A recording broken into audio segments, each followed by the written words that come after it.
Bonjour tout le monde, aujourd'hui on va faire le Packet Tracer 9.2.4.4 qui consiste à configurer un transfert de port sur un routeur sans fil. C'est un peu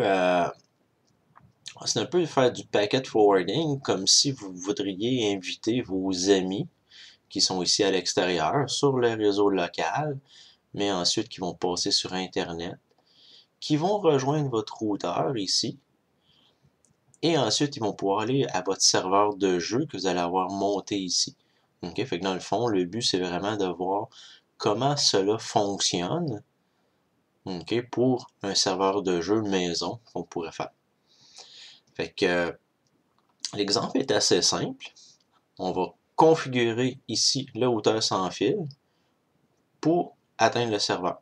Pour ce faire, qu'est-ce qu'on va faire? Première étape, c'est qu'on va aller se connecter sur le serveur sans fil.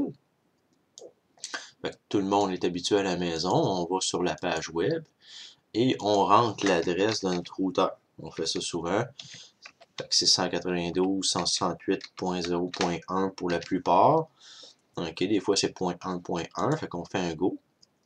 Là, bien entendu, vous avez un mot de passe avec un usager. Ici, c'est Cisco 123 avec l'usager admin. Là, on vient de tomber en mode de configuration de notre routeur de maison. Pour ce faire, pour le port forwarding, vous allez dans Application and Gaming ici. Et à partir de là, vous voyez ici, il n'y a aucune entrée présentement de fait. Nous autres, qu'est-ce qu'on va faire, c'est que comme c'est un service HTTP qu'on veut donner, on voit ici qu'il y a déjà des choses qui sont préprogrammées. Sinon, on pourrait peut-être appeler ça autrement. Mais ici, on en a un. Fait ici, on va dans HTTP.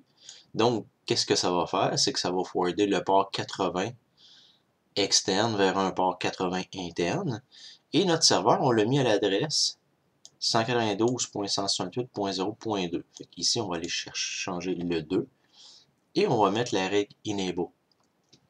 Donc ici, quand il va recevoir au niveau de l'adresse externe une requête pour le port 80, il va la transférer vers le serveur ici qui est à 192.168.0.2. On a fait ça. On s'en va à la fin pour sauver notre configuration. Et à partir de là, on va faire des tests. On va voir est-ce que le PCA, qui est notre ami, est capable de rejoindre notre routeur qui va faire le port forwarding, le transfert d'informations, le transfert de port vers notre serveur. Donc on essaye, on ouvre.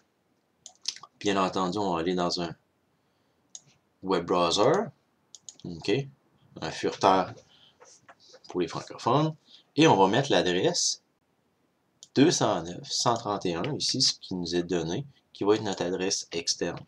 Fait qu'on la rentre ici, on fait Go. À partir de là, Game Server Lobby, notre ami est rendu connecté à notre serveur. Fait que, vous voyez, c'est quelque chose de simple, okay, pour faire du port forwarding. Quelquefois, qu'est-ce qui arrive? C'est qu'au niveau, si on va dans laptop, puis on fait continue, souvent au niveau des ports, on va faire ça différent un peu.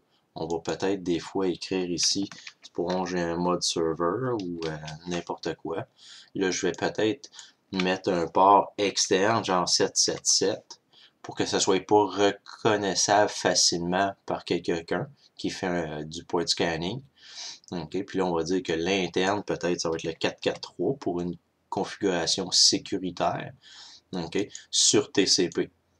Puis peut-être, justement, notre port numéro 2 serait comme ça. Fait que ça peut ressembler un peu plus à ce qu'on fait. Une connexion sécurisée à l'interne et à l'externe sur l'adresse publique. La personne ne sait pas quel port elle est épauler. Fait que au niveau sécuritaire, c'est un peu mieux. L'autre chose des fois qu'on fait aussi, okay, c'est qu'on va passer par un DIN DNS ou quelque chose du genre pour justement avoir un dynamique DNS pour avoir notre adresse. Parce que ici, l'adresse, c'est une adresse fixe qui est quand même assez rare. J'espère que ça vous a permis de comprendre comment Packet Tracer pouvait faire un petit peu de port forwarding. OK? Fait que je vous souhaite bonne chance. À la prochaine.